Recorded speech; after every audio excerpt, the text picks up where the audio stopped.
just in. If you're thinking of leaving your Christmas shopping to the 22nd again, consider this your friendly public service announcement.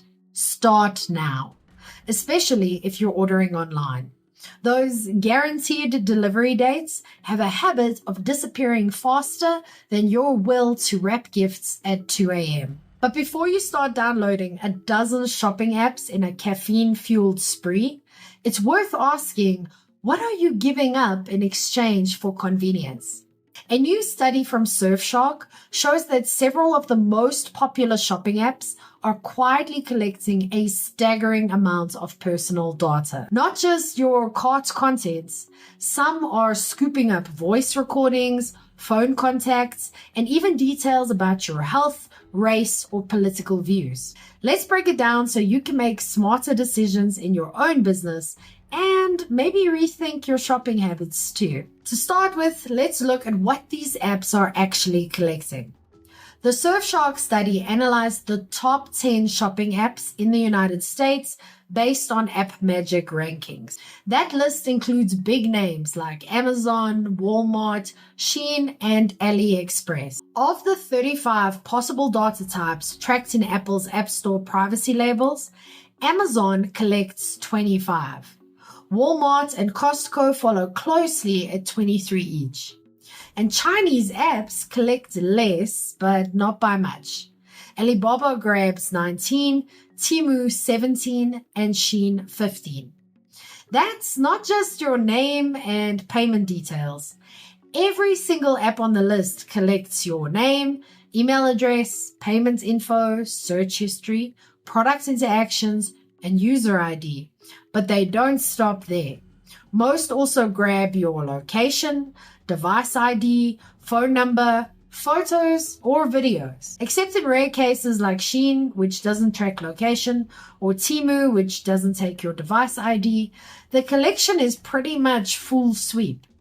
Most of it is tied directly to you, which allows for extremely detailed user profiling. And once they have it, they often share it. But who are they sharing it with? Well, 7 of the 10 apps share your data with outside parties. That includes advertisers and data brokers. Let's spell that out. If you use Amazon, Walmart, Costco, Alibaba, Whatnot, Shein, or Capital One Shopping, there's a good chance someone else has access to your user ID, device ID, or browsing history. Some examples are that Walmart shares your purchase history, device ID, and user ID. Alibaba shares your name, email, and physical address. Amazon shares advertising data and your user ID. Costco shares browsing history. Whatnot shares usage data and user ID. This isn't just about ads. This is about the broader issue of data control. Once your information leaves the app, it's hard to track where it ends up. This all ties into the other purposes loophole. Apple's privacy framework lists 6 standard reasons for data collection. The last one, other purposes, is vague to the point of useless. It means the company can collect data for reasons not listed anywhere. Amazon collects 20 different types of data under this category. The next closest is Shein with just 3. So what's Amazon doing with it all? We don't know. And that's the problem. Then there's the weird stuff. So let's talk about the odd and unsettling bits. Amazon and Walmart collect sensitive data like race, political views, biometric or genetic data, sexual orientation, or pregnancy status. Whatnot and Alibaba access your phone's contact list. Amazon, Walmart, Whatnot, and Alibaba collect your voice recordings. Voice recordings for a shopping app. Let that sink in. And here's why this matters to small business owners. You're not Amazon. You don't need 25 categories of personal data. You just need enough to serve your customers well and keep their trust. So here's what you can take away from all of this. Data is valuable, but so is restraint. If you collect too much, people get uncomfortable. And transparency matters.